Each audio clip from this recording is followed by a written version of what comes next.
Hello दोस्तों, आप सभी का इस YouTube चैनल पे स्वागत है। आज हम लोग इस वीडियो में मेघ आए कविता को समझेंगे, जिसके लेखक हैं सर्वेश्वर दयाल सक्सेना जी। तो कविता को समझने से पहले कुछ उनके विषय में जान लेते हैं। सर्वेश्वर दयाल सक्सेना जी का जन्म 15 सितंबर 1927 उत्तर प्रदेश के एक साधारण परिवार में हुआ था। इन्होंने कविता के अलावा कहानियाँ, उपन्यासों, नाटकों और बाल साहित्य की भी रचना की है। खुटियों पर टंगे लोग कविता संग्रह के लिए इन्हें साहित्य अकादमी पुरस्कार मिला है। इनकी रचनाओं का अनेक भाषाओं में अनुवाद हुआ है। इन्होंने दीनमान और पराग जैसी पत्रिकाओं का संपादन भी किया है। 24 सितंबर 1938 में इनका निधन हो गया। तो अब कविता स्टार्ट करते हैं। मेघ आए बड़े बन ठन के सवर के, अर्थात मेघ जो है वो बन ठन के सवर के अच्छे से तैयार होके आ रहे हैं। आगे आगे नाचती गाती व्यार चली और मेघों के आने के खुशी को ठंडी हवाएं जो बह रही है वो बता रही है कि मेघ घिर आए हैं, मेघ वर्षा होने वाली है। दरवाजे खिड़कियां खुलने लगी गली गली और सभी लोग ठंडी हवाओं को महसूस करने के लिए सबने अपने अपने घरों के दरवाजे और खिड़कियों को खोल दिया है। पाहुन ज्यों आए हों गांव में शहर के, और यह वातावरण देख के, ये हलचल देख के कवि को ऐसा लग रहा है कि जैसे कोई गांव में शहरी पाहुन आ रहे हैं, अर्थात गांव के कोई दामाद आ रहे हैं किसी के घर के, इसीलिए सभी इतने खुश हैं। मेघ आए बनठन के सवर के, और मेघ जो है वो बनठन के सवर के आ रहे हैं। प्रस्तुत पंक्ति का भावार्थ यह है कि कवि सर्वेश्वर दयाल सक्सेना जी इस कविता में मेघों के आगमन के माध्यम से गांव के दामाद के आने का उल्लास का वर्णन कर रहे हैं। अर्थात मेघों के आगमन की खुशी को देख के कवि को ऐसा लगता है कि गांव में कोई गेस्ट आने वाले हैं, इसलिए लोग जो है वो बहुत खुश हैं और आए हुए गेस्ट को देखने के लिए सभी अपने अपने घरों के दरवाज़ों को खोल रहे हैं। जैसे मेघ के आने के आगमन की खुशी जो ठंडी हवाएं बता रही है, उसे महसूस करने के लिए लोगों ने अपने खिड़की दरवाज़ों को खोल रखा है। तो कवि को ऐसा प्रतीत होता है कि लोगों ने खिड़की दरवाजे इसलिए खोल रखे हैं ताकि गांव के जो दामाद आएंगे उसे वो लोग एक झलक देख सकें। पेड़ झुक झांकने लगे गर्दन उचकाए, अर्थात तेज हवाओं के वजह से पेड़ की शाखाएं हिल रही हैं। तो कवि को ऐसा प्रतीत हो रहा है कि पेड़ जो है मेघों के आगमन पे खुश हैं और फिर गर्दन उचका के मेघों को देख रहे हैं। आंधी चली धूल भागी घाघरा उठाए, अब तेज हवाएं आंधी में बदल गई हैं और आंधी गांव की उस स्त्री का प्रतीक है जो तेजी से भागी जा रही है, क्योंकि वह गांव के जो पाहुन आए हैं उनके सामने नहीं पड़ना चाहती, इसलिए वो भागी जा रही है अपने घाघरे को समेट के। बाकी चितवन उठा नदी ठिठकी घूंघट सरकाए, और तेज हवा आंधी के वजह से नदी की धारा रुक सी गई है, ठिठक सी गई है। तो कवि को ऐसा प्रतीत हो रहा है कि गांव की औरतें घूंघट ठीक से ओढ़ चुकी हैं और फिर घूंघट की आड़ से दामाद के एक झलक पाने के लिए व्याकुल हैं। मेघ आए बड़े बनठन के सवर के, और मेघ जो है बिल्कुल पाहुन की तरह बड़े बनठन के सवर के आ रहे हैं। प्रस्तुत पंक्तियों का भावार्थ यह है कि पेड़ जो है वो झुक के जिस प्रकार बादल के आगमन पे खुश हो रहे हैं, उन्हें अभिवादन व्यक्त कर रहे हैं, ठीक उसी प्रकार जब कोई पाहुन गांव में आते हैं तो उनसे जो छोटे रहते हैं वो झुक झुक के उन्हें प्रणाम करते हैं। और पाहुन के आने पर गांव की जो स्त्रियां होती है वो किसी भी अनजान पुरुषों के सामने नहीं आना चाहती, इसी वजह से वो तेज़ी से अपने घरों की तरफ चली जा रही हैं और घूंघट की आड़ से वो पाहुन को ध्यान से देखने का प्रयास कर रही हैं।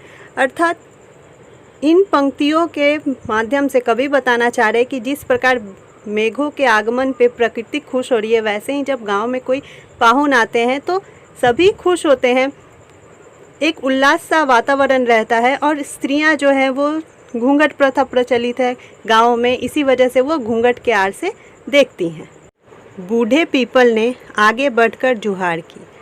कवि यहाँ पीपल को बूढ़ा इसलिए बोल रहे हैं क्योंकि पीपल के पौधे की आयु बहुत दिनों तक होती है और बहुत लंबी आयु होने की वजह से उसकी शाखाएं भी बहुत दूर दूर तक फैली रहती है और हवा के कारण जब वो झुक रही है तो कवि को ऐसा लगता है कि बूढ़ा पीपल मेघों का स्वागत कर रहा है। ठीक वैसे ही जैसे कोई मेहमान जब गांव में आते हैं तो गांव के घर के बुजुर्ग व्यक्ति उनका स्वागत करते हैं, उसी प्रकार बूढ़ा पीपल जो है मेघों का स्वागत कर रहा है।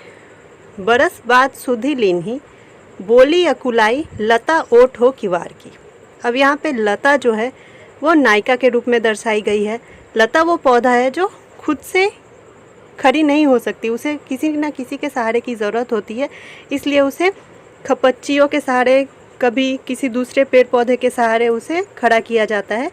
तो लता यहाँ नायिका है और वो अपने पति से, जो मेहमान आए हैं गांव में, उनसे शिकायत कर रही है कि आप 1 वर्ष बाद क्यों आए हैं, आपको 1 वर्ष बाद ही क्यों मेरी याद आई है। हर्षाया ताल लाया पानी परात भर के। हर्षाया ताल अर्थात तालाब जो है कवि को उल्लासित नज़र आ रहा है। ऐसा लग रहा है कि वह बहुत खुश है ताकि वर्षा होगी और उसमें जल भर जाएगा। तो तालाब को देख के कवि को ऐसा प्रतीत हो रहा है कि तालाब वह परात है, अर्थात वह बर्तन है जिसमें पानी भर के लाया गया है, जिससे दामाद के पैर धोए जाएंगे। गांव में एक रस्म होती है पैर धोने की, और पैर धोने के बदले में नेग मिलता है। मेघ आए बड़े बंठन के सवर के, और मेघ जो है वो बड़े ही बंठन के सवर के आए हैं। प्रस्तुत पंक्तियों के माध्यम से कवि बताना चाह रहे हैं कि जिस प्रकार एक बुजुर्ग व्यक्ति, घर का जो मुखिया होता है, वह मेहमानों का स्वागत करता है, ठीक उसी प्रकार मेघों का स्वागत बूढ़ा पेड़ कर रहा है।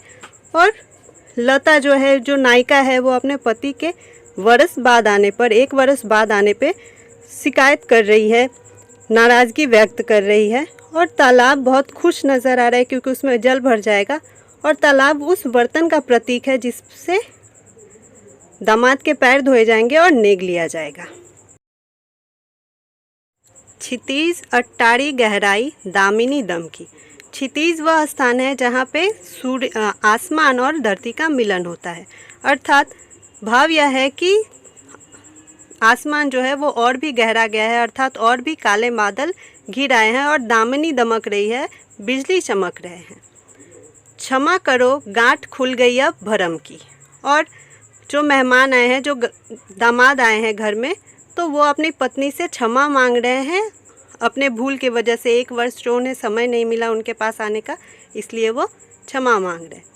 बांध टूटा झरझर मिलन के अश्रु ढरके। और फिर जब पत्नी को यह एहसास हो जाता है कि कोई मजबूरी रही होगी, किसी कारणवश उनके पति को आने में लेट हुई है, तो उनके आंखों से भी खुशी के अश्रु ढरकते हैं, खुशी के आंसू गिरते हैं।